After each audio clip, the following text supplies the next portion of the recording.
tutorial on how to do a little bit of maintenance on your Toro Recycler. This is a 6.5 190cc engine.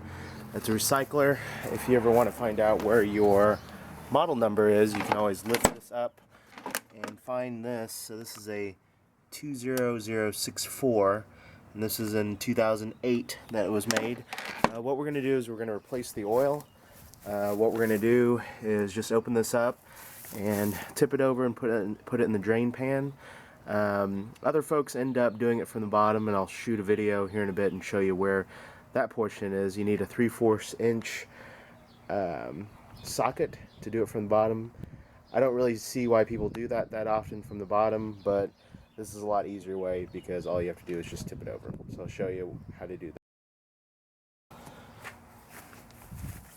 So we're just going to go ahead and open this up, and I usually replace my oil probably once a season, if that. Won't lie to you, I don't do it that often, but whenever I do, I try to tip it over like that and show you what it looks like whenever you're tipping it over. I let that drain for a while and kind of tip it out. It's important that you change it, much like your car engine, pretty often. We're going to replace it with 30 weight oil, and I'll show you how to do that after this finishes draining. So we're going to fill this up with oil, and this is 30 weight oil. I ended up buying this from Home Depot and Walmart. It's really not that tough to do, and all you need is just a funnel or a steady hand. And this is right around 18 ounces that you're going to be putting inside here. And kind of looking at the dipstick right here, the add and then the full portion, we're going to do it right above that, and it should take between 16 and 18 ounces. So all you do is just pour it in.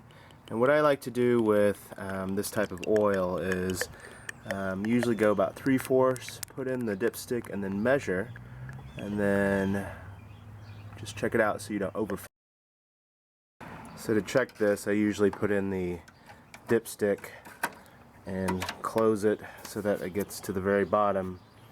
And once we pull it out, we notice that looks like the oil is fine right there, so I'm not going to add any more. It looks like I overfilled a little bit, but what I usually do is I'm going to run it and let it flow for a little bit, and then dump some out so it's precise. So this is to replace your spark plug on your Toro. This is Toro Recycler. The model number, I believe, is a 2064. This tells you a little bit about this. I bought this at Home Depot about 7 to 8 years ago. Super easy to do. This is the part number for the spark plug, 796560 spark plug. I ended up buying online. And if you have a 3/8 inch wrench along with some spark plug removers, and I actually had to buy this custom as well. This is a 13 by 16 special spark plug remover with a boot, and this is just to make it a little bit easier. You can always use a pair of wrenches to kind of take that out, but you know, it's a little bit cumbersome. Maybe you don't want to do that. First thing we're going to do is take off this boot, and then you know, pretty simple process. Get your socket, and I'm doing this one-handed, so I apologize if I have issues with the camera. We're going to let it sit over there, let it move over, and we're just going to do it counterclockwise. And what I like to do is once I end up getting it started, I take it off and take this off. This is the condition of the spark plug. It's a little bit dirty. The diode looks like it's pretty worn. So we're going to go ahead and replace that. I like to put a little bit of anti-seize on that before we end up putting it on, making it come out a little bit easier. But the spark plug's around $5 or $6. It's pretty easy to replace. So first thing first is that you want to remove the spark plug portion from there. Sometimes you can lubricate the inside to make this a little bit easier, but I don't. You're going to lay this on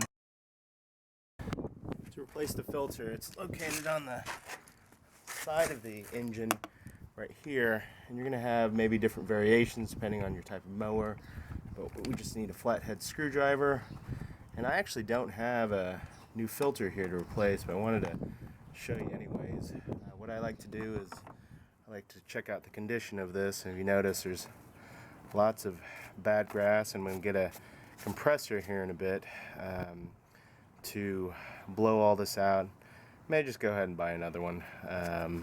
These are pretty cheap. These are between $5 to $10 depending on where you're at, and it looks like this is in pretty bad condition, so I'm going to go ahead and replace that. Once you're done, you just put in the new one on top and then screw it back in. Alright, so this is the part that you want to end up replacing. You notice how dirty the one on the left is, and it's been about 2 years since I replaced this. But the model number is right here. It's also listed below. I'll show you how to install it. So once you have the cover taken off, what we're going to do is we're just going to place this back in here. And then there's going to be some notches on the bottom right here that you're going to line up.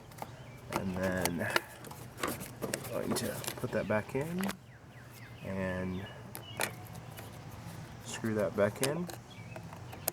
And I think this is rated for 25 hours. I'd probably check this each season.